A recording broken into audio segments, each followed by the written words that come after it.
This is episode 344 on the 29th of March 2021.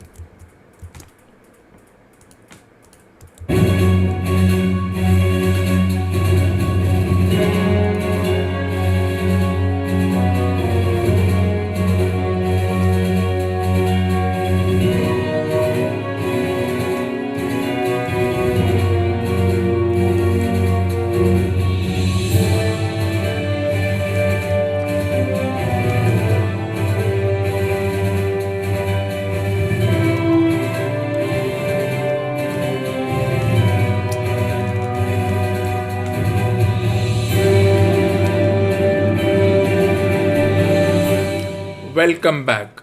So, what will be the highlights of this beautiful episode? We will start with the song Daler Mendy's Tunak Na Tun Tarara. Then we will move on to another discussion. The title of this episode, Reject the Idea of Rejection. Then we'll move on to talking about the second and the third ODI final discussion and how the International Cricket Council should just hand New Zealand the ODI World Championship trophy or give them a rematch, considering in the controversial manner in which the match ended 2 years ago. So let's start with this beautiful song. Tunat tunat tun tunat tunat tun tunat tunat tun tada tunat tunat tun tunat tunat tun tunat tunat tun tada tunat tunat tun tunat tunat tun tunat tunat tun tada tunat tunat tun tunat tunat tun tunat tunat tun tada tunat tunat tun tunat tunat tun tunat tunat tun tada ढोल ना बजे तुम्बे वाली तार सुड़े दिल दीपुक आज कर लिए प्यार ढोल ना बजे तुम्बे वाली तार सुड़े दिल दी पुकार आज कर लिए प्यार ढोल ना बजे तुम्बे वाली तार सुड़े दिल दी पुकार आज कर लिए प्यार ढोल ना टुनट टुनट टुन टुनट टुनट टुन टुनट टुनट टू ताड़ा tunat tunat tun tunat tunat tun tunat tunat tun tada tunat tunat tun tunat tunat tun tunat tunat tun tada tunat tunat tun tunat tunat tun tunat tada दुनिया यारा रंग बरंगी नाल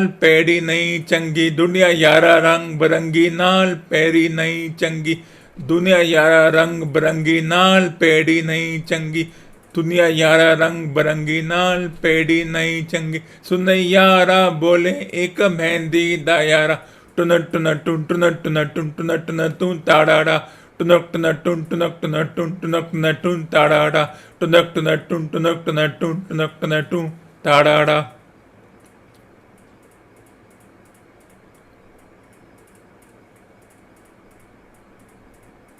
tunat tunat tun tunat tunat tun tunat tunat tun tada दुनिया ढोल ना करे मेरे नाल हस मैनू दिल वाली बस नहीं ते तेरी मेरी बस ढोल ना केड़े मेरे नाल हस मैनू दिल वाली दस नहीं ते तेरी मेरी बस ढोल ना करे मेरे नाल हस मैनू दिल वाली दस नहीं ते तेरी मेरी बस ढोल ना मेरे नाल हस मैनू दिल वाली दस नहीं ते तेरी मेरी बस ढोल ना टुनक टुनक टुन टुनक टुनक टुन टुनक टुनक टुन ताड़ा टुनक टुनक टुन टुनक टुनक टुन टुनक टुनक टुन ताड़ा टुनक टुनक टुन टुनक टुनक टुन टुनक टुनक टुन ताड़ा ढोल ना दू चन में चकोर सादे वर गन हो रब हत सड़ी दौर ढोल ना तू चन में चकोर साद वर गन हो रब हत साड़ी दौर ढोल ना तू चन में चकोर साडे वर गन हो रब हत साड़ी दौर ढोल ना तू चन में चकोर ढोल ना टुनक टुनक टुन टुनक टुनक टुन टुनक टुनक टुन ताड़ा टुनक टुनक टुन टुनक टुनक टुन टुनक टुनक टुन ताड़ा टुनक टुनक टुन टुनक टुनक टुन टुनक टुनक टुन ताड़ा दुनिया यारा रंग बरंगी नाल पैड़ी नहीं चंगी दुनिया यारा रंग बरंगी नाल पैड़ी नहीं चंगी दुनिया यारा रंग बरंगी नाल पैड़ी नहीं चंगी सुन यारा बोले एक मेहंदी दा यारा टुनक टुनक टू टुनक टुनक टू टुनक टुनक टू ताड़ा टुनक टुनक टू टुनक टुनक टू टुनक टुनक टू ताड़ा टुनक टुनक टू टुनक टुनक टू टुनक टुनक टू ताड़ा टुनक टुनक टू टुनक टुनक टू टुनक टुनक टू ताड़ा टुनक टुनक टू टुनक टुनक टू टुनक टुनक टू टुनक टुनक टू ताड़ा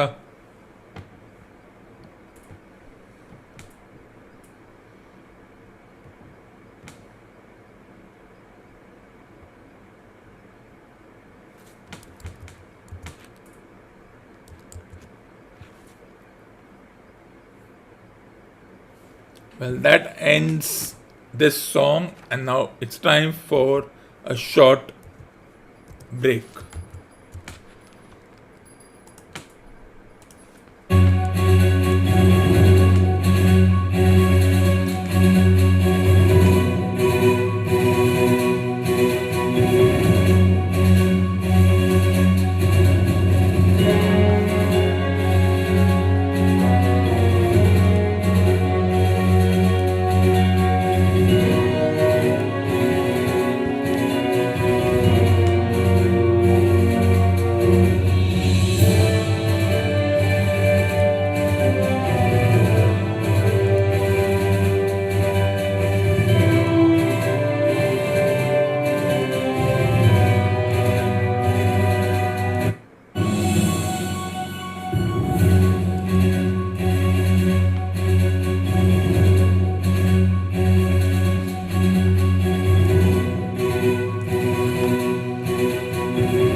Welcome back after the break.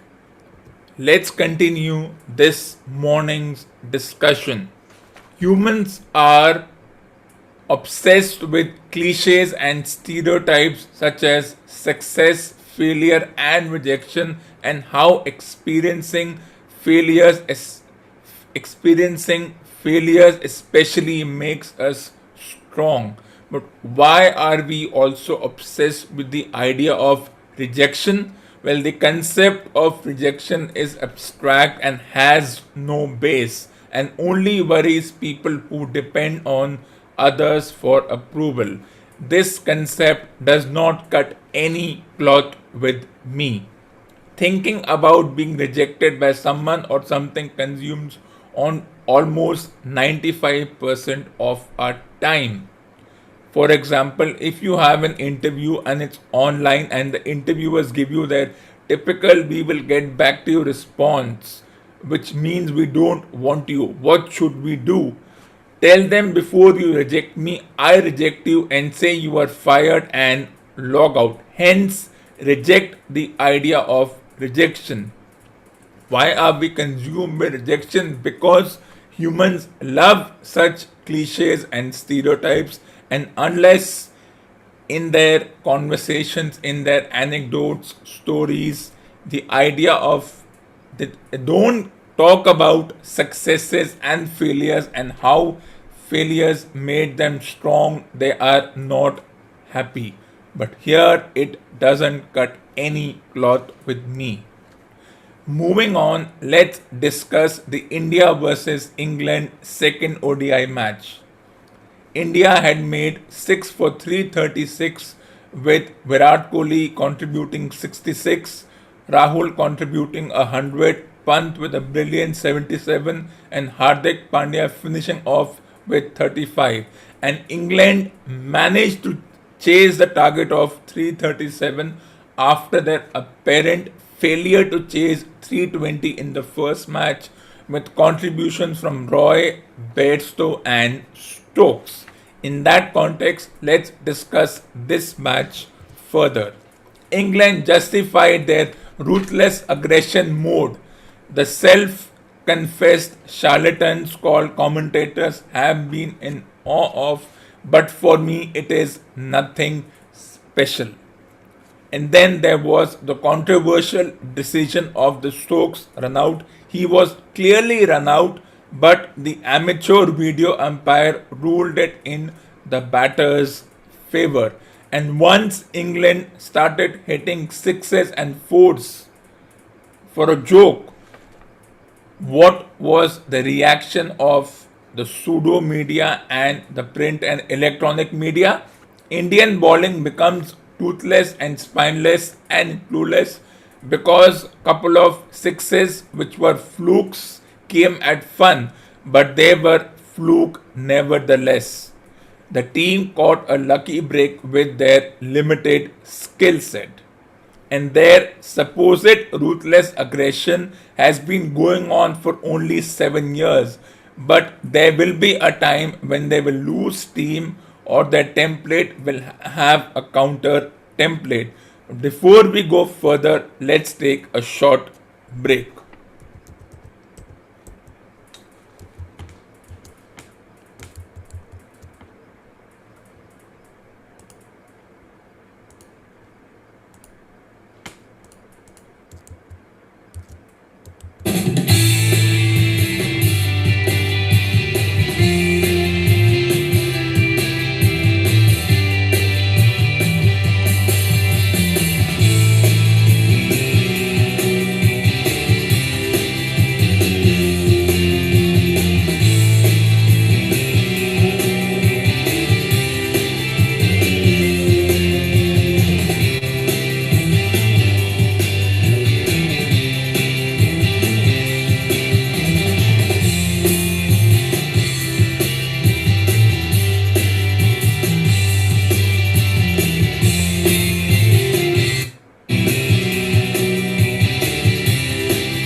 Let's discuss the second one-day match first. As I said, England justified their ruthless aggression mode.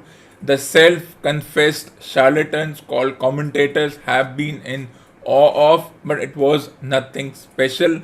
The Stokes run out was obviously controversial and it went in the favor of the batter despite rules saying otherwise. And then when the Indian spinners Pandya and Kuldeep Yadav were taken to the cleaners, everybody said, wow, what hitting by the England batters. Hitting never seen before, and they chased the target of 340 runs in 43 overs. But remember, this ruthless aggression has been going on only for 7 years. And will it run out of steam? Yes, there will be a time when they will lose steam or the template will have a counter template. And then winning championships is one thing, but defending it is another story. If you look at the 2011, 2015, and 2019 World Championships, they've had different winners. So no team has been able to defend it successfully. For me, India will win the 2023 Hockey World Championship and the 50 over ODI World Championship, and that's not a prediction, that's a spoiler. And also, going by the home supremacy concept, it's the home team at an distinct though unfair advantage. So, will this cycle repeat itself again? That after 12 years, when India once again hosts the 50 over World Championship, though it's a long way to go, 2 years from now, but haven't 2 years been completed since the 2019 World Cup? So let's not take 2 years as a long period. So yes, 2011 India won. India didn't defend in 2015 because Australia hosted the 2015 World Cup, and all the apparent hype was around the 2015 World Cup and Australia's chances and their ruthless aggression at that time. Remember, in 2007, India were knocked out of the league stages. In 2011, Australia were knocked out in the quarterfinal. And in 2015, England were knocked out of the group stages. So whichever team has been knocked out in the year preceding, in the World Cup preceding 2007, India is knocked out, they go on to win the 2011 World Cup. 2011, Australia is knocked out, they go on to win the 2015 World Cup. 2019, 2015, England is knocked out, England go on to win the 2019 World Championship. Now, the only difference is that in 2019, India were knocked out of the semi-finals. So that's a different story. But if we go by the home template, the home supremacy template, then India's chances of repeating that story and the theory is alive once again. It's not a hypothesis, it's a proven theory. Moving on. But on the other hand, the 20 over World Championship has no predictive winner. For me, it's a 20 over game. It's all about luck. There are no skill set needed, nor am I putting my punt on any team as of now. Moving on to the third one-day match, which was labeled as a thriller, as India made 330 and apparently they should have made around 370, but that's the way things are, with good contributions from Pandya, Pant and Dhawan. And then England never looked in the game. They were always behind before Sam Curran, the 23-year-old, was ignored for most of this England-India tournament. In most of the matches, he came good at number 8, justifying that he needs to be promoted and maybe he will get a promotion in the coming matches. So even if he tried his 95 was the same as Jadeja's 78, which was apparently in a losing cause and which shut the mouth of some foot in mouth people who call Jadeja a bits and pieces bowler. Well, a bits and pieces commentator called him a bits and pieces bowler, but that's in the past, that's locked. So yes, it was a good effort but not good enough, and India went on to win this match by 7 runs. And it was all about England's hype of the previous match versus the reality, because the second game was what it was, an anomaly. And then the second game was nothing but fluke.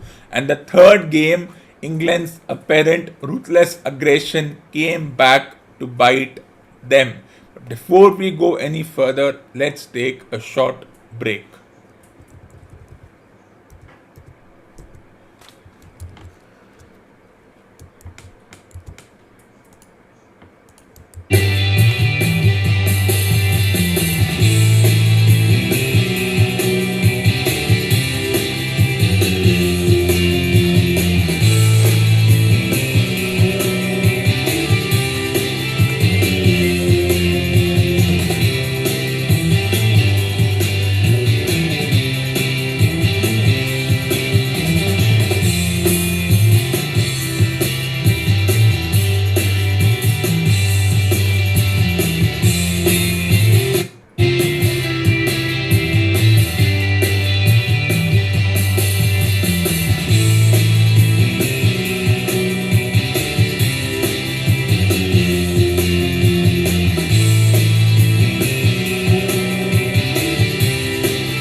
Let's continue discussing the third one day match. Throughout the match, England were never in the game. Yes, boundaries and sixes were coming, there were contributions from different players, but they knew they were under pressure and their apparent ruthless aggression came back to bite them. Let's take a short break.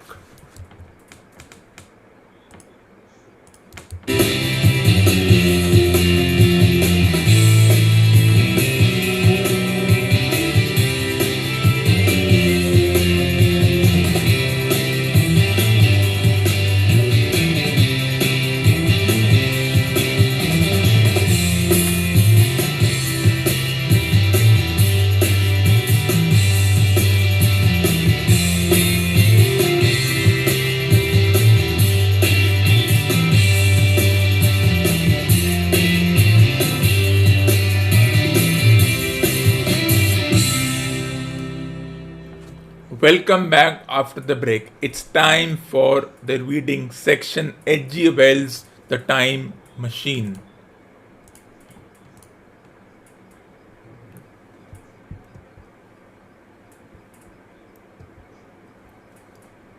My dear sir, that is just where you are wrong. That is just where the whole world has gone wrong. We are always getting away from the present moment. Our mental existences, which are immaterial and have no dimensions, are passing along the time dimension with a uniform velocity from the cradle to the grave, just as we should travel down if we began our existence 50 miles above the Earth's surface. The great difficulty is this, interrupted the psychologist. You can move about in all directions of space, but you cannot move about in time. That is the gem of my great discovery. That is the germ of my great discovery. But you are wrong to say we cannot move about in time. For instance, if I am calling an incident very vividly, I go back to the instant of its occurrence. I become absent minded, as you say, I jump back for a moment. Of course, we have no means of staying back for any length of time any more than a savage or an animal has of staying 6 feet above the ground. But a civilized man is better off than the savage in this respect. He can go up against gravitation in a balloon, and why should he not hope that ultimately he may not be able to stop or accelerate his drift along the time dimension or even turn about and travel the other way? Let's take a short break before we go any further.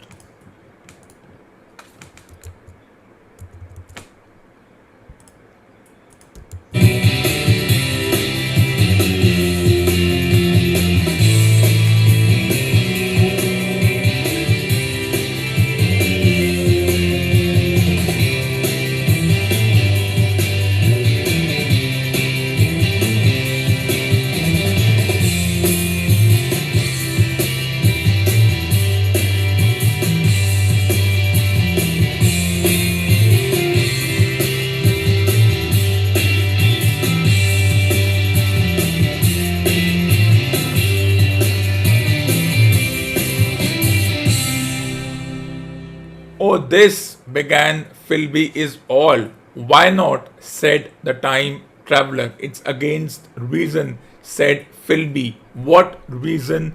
Said the time traveler. You can show black is white by argument, but you will never convince me. Possibly not, said the time traveler, but now you begin to see the object of my investigations into the geometry of 4 dimensions. Long ago, I had a vague inkling of a machine to travel through time, exclaimed the very young man, that shall travel indifferently in any direction of space and time as the driver determines. Philby contented himself with laughter. But I have experimental verification, said the time traveler. It would be remarkably convenient for the historian, the psychologist suggested. One might travel back and verify the accepted amount of Battle of Hastings, for instance. Don't you think you would attract attention? Said the medical man. Our ancestors had no great tolerance for anachronisms. One might get one's Greek from the very lips of Homer and Plato, the very young man thought, in which case they would certainly plough you for the little go. The German scholars have improved Greek so much. Then there is the future, said the very young man. Just think, one might invest all one's money, leave it to accumulate at interest and hurry on ahead. Let's take a short break.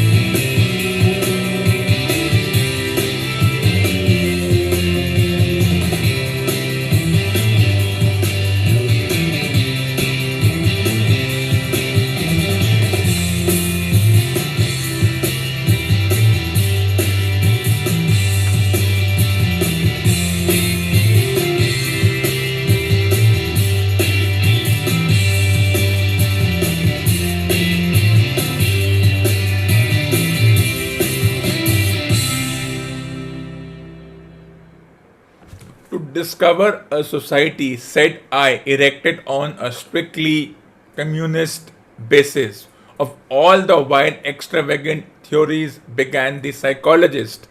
Yes, so it seemed to me, and so I never talked of it until experimental verification, cried I. You are going to verify that? The experiment, cried Philby, who was going brain weary. Let's see your experiment anyhow, said the psychologist, though it's all humbug, you know.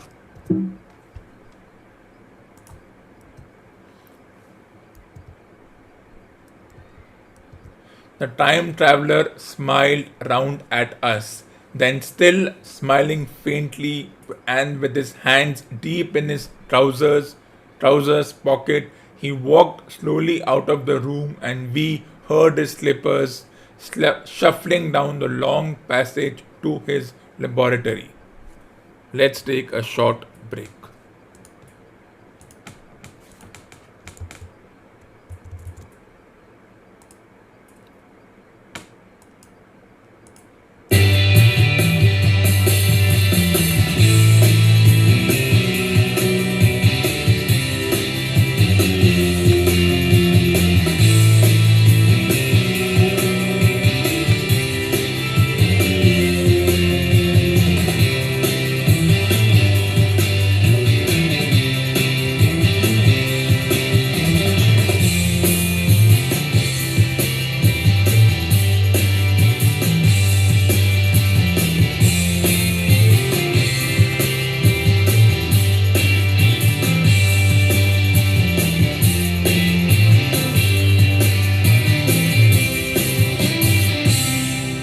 This ends episode number 344 on the 29th of March 2021.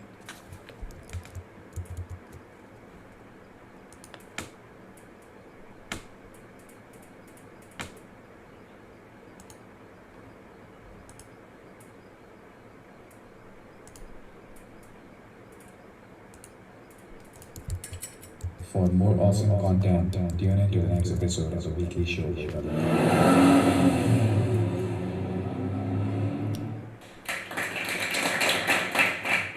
I will be back for the next episode number 345 on the 31st of March 2021. Till then, it's goodbye and good night from the weekly show with Aditya.